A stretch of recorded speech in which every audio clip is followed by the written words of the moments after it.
ጠብቂያትኝ ቀን ስጫት እስከ መቼ ላይ ጊዜ ሰጠኋትኝ? አንቺ ሳለ ጊዜ እስካሁን ድረስ ሰጠሁ።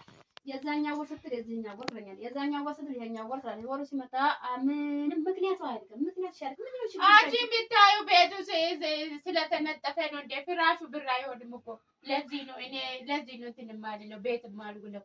ሰው ቤቴን ያያልና እጄ ላይ ብር ስለሌለ ሰው አያውቅም። እና ታዲያ ብር ከሌለሽ እኮ እኔ ብር ስለሌለኝ ሌላ ሰው አስገቢ ነው ያውቃል። ምን ይባላል እንጂ ተቀምጠሽ ብር አምጪ የለም ልቀቂ ውጪ ኧረ አልወጣም። እንዲህ አይነት ነገር አለ እንዴ? ከየት ነው ያለው እንደዚህ አይነት ታዲያ? እነዚህ ሰዎች ዛሬ በቃ ተሰጥቶ ይሰጥሻል አልኩሽ አይደል እንዴ? እስኪ አሁን ቦርሳሽን ነው የበላ ይኸው እና ምን አለው ቦርሳዬ? ይኸው አካውንት እና ምናምን ነገር ነው ያለበት። ይኸው አሁን ይሄን ታብስክ ልብስክ ምናምን ነገር ይሄ ቁራቁምቦ ከምትሰበስቢ ለምን የራስሽ መጀመሪያ ኪራይሽን ዝም ብለሽ አትከፍልም? ምን አሁን ይሄን ቁራቁምቦ ላይ አይደለም ግን አውቀሽ ለግመሽ ከሆነ ብዬ ነው እንጂ ይሄን ቻፕስቲክ ምናምን ነገር ከማለት ለመጀመሪያ መቀመጫሽን አትከፍልም? ያምሻል አንቺ። እሱ ባለ ነው ይገዛልኝ፣ እኔ አልገዛውም። የት ብር ኖሮኝ ይገዛለሁ? ብር የለኝም እኔ። እና እንደትሉን ታዲያ ብር ጠፍቶሽ ሳይሆን አውቀሽ ላለመስጠት ነው ወይ ደግሞ እንደዚህ ቦርሳ ተሸክሜ ሲሄድ ብር ያለው ይመስላል ሰው። እኔ ዝም ብዬ ለሞራል ብዬ ነው። በቃ አሁን ጊዜ ስጧትና በቃ ተከፍላለች። ቀን ይኖራትና ጊዜ ሰጠናት እኮ ጊዜ ሰጠናት። አሁን አንቺ ደግሞ ሁለተኛ ወር እየመጣብሽ ስለሆነ የሁለት ወር ዕዳ አንዴ መክፈል ስለማቺ የዚህኛው ያኛው ቀን ሳይደርስ እንደው ዳክሞኛል። ልቀመጥ ጭቅጭቁ አሰለቸኝ ጭራሽ ምን ሰው ንቀቷ ደግሞ ንቀት ነው እንዴ? ኧረ ቢስሚላ ጭራሽ ተቀምጫለሽ እንዴ? እና እናንተ እንግዲህ ጨቀጨቃችሁን ሰምቼ ስራ ትቼ ነው የመጣሁት። ብር ኖሮኝ ሁለት እያያዙ ነው። ዝም ባሉ ነገሩን ተውትኝና አሁን በአንቺ ቤት ቢሆን አሁን አንቺ ስትያት አታመጣም፣ ውጭ ስትያት አትወጣም፣ እቃሽን አውጪ ስትያት ማውጣት አትፈልግም፣ መቀመጥ ትፈልጋለች፣ ሰርቼ አመጣለሁ ትላለች። አንቺ ስትያት የለም ትላለች። ከዛ ዘንጣ ነው ለብሳ ወጥታ የምትሄደው የላትም ብለሽ እንዳታዝኒ። በቃ ከዚህኛው ወር የዛኛው ወር ስትጠብቂ ከዛም ሳስከፍል ስትቀሪ ምን ትያለሽ? እሱማ እንግዲህ በቃ አጥፍታለች እኮ አላጠፋችም አይደለም። በእርግጥ አጥፍታለች ማለት አንደኛ መክፈል እስከሚሰጥሽ ብላ ነበር የገባችው።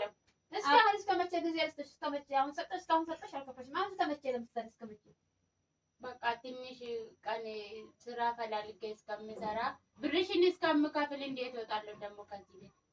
ሳትከፍል እንዴት የኛ ወር ሲያልቅ እኮ ሌላኛው ወር እየመጣ ያኛው ሲያልቅ ያኛው ወር እየመጣ ሴትዮዋ አልወጣሽም ወይ ብር አላመጣሽም? ምን ይሻላል? እሷ እኮ አሁን ትናንት ያለችው ስራ አገኘሁ ብላ ሄዳለች ብላ ብር ይዘሽ ትመጫለሽ ብላ የጠበቀች ነበር። ከተናደረችብሽ ቆይታ ነበር። እኔ ነኝ እንደውም እያልኳት ትሰጥሻለች ግን አይቼ ደግሞ ከያ ትዕግስቴ በላይ ከሆነ መቋቋም አልችልም። ስለዚህ ወይ ተወጫለሽ ወይ ታመጫለሽ። እንደዚህ አይነት ቀልድ አይመችም። ተበድሬም ቢሆን ሰጥሻለሁ። በቃ ጊዜ ስጪኝ። እኔ ተበደርሽም ተቀደምሽም ብሬ ነው የምፈልገው። ብሬ ታመጫለሽ። ካልሻሽ ደግሞ ሌላ ሰው አመጣለሁ። ስለዚህ በቃ ምንም እንዳትፈጥሪ ከዚህ ውጭ እመጣለሁ ብለሽ አሁን ጭቅጭቁ ሰልችቶኝ ነው። ወይኔ እናንተ ሰዎች በቃ ተው እንደ ያማራሽ ሼፍ ነው በቃ ተው በቃ እንደ አይ አይደለም እስከመቼ ድረስ ቀን ስጫት በእኔ ፊት ቀን ስጫትኝና እሷ ከዚህ ላስወጣለች ጭንቅላትሽ ከሚፈነዳ እናንተም ከምትያዙ እኔም ስራ ወጥቼ ስለመጣሁ ቀን ገደብ ይሰጥሽ ለስንት ቀን ያህል? በቃ 15 ቀን ውስጥ እሰጣለሁ። 15 ቀን አለሽ አንቺ አውቀሽ ነው እንጂ 15 የምን 15 ነው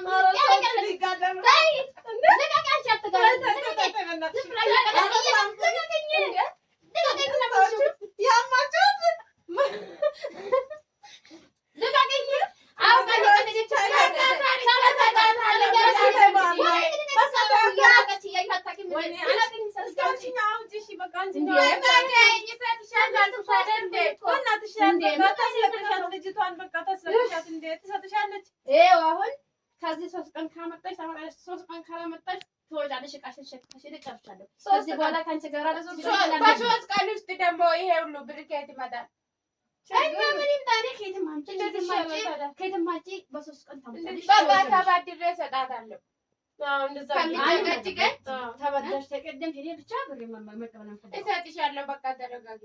ትሰጥሻለች በቃ እና ተው ባታ ወይ ልጅቷም ተሳዝናለች እኮ ስለሌላት ነው በቃ እንደዚህ የምታደርገውና ግን አንቺም ደግሞ በቃ በቅናሽ ዋጋ ኪራይ ሌላ ቦታ አታጭምና እንደዚህ ከምትቸገሪ ማለት ነው ብሯን ከፍለሻት ከምትጣሉ ሌላ ችግር ከሚፈጠር ከዚህ የበለጠ ነገር ከሚፈጠር ጭራሽ በቃ እንትን የለንም እኮ እንዴ ሰው እኮ በቃ አሁን ተረጋጉ። ሁሉም ነገር አይ እዚህ ደግሞ እንደ ቤተሰብ ስለምኖር ነው ቤቱን የመረጥኩትና ለብሩ ሳይሆን በቃ ቤቱ ተመችቶኛል እሰጣታለሁ ተበድሬ ሰሞኑን ያው የአሁኑን ተበድረሽ ሰጥሽ ደግሞ የኛው ወራውንም እየደረሰብሽ ስለሆነ ደግሞ እነዛም ደግሞ ያበደሩት ሰዎችም አንቺ ብለው ስለሚይዙሽ ችግር ውስጥ ነው እየገባሽ ያለሽው ማለት ነው። ስለዚህ በጊዜው ተፍተፍ ብለሽ እንደ ነገር አድርገሽ በጊዜው አጠራቅመሽ 10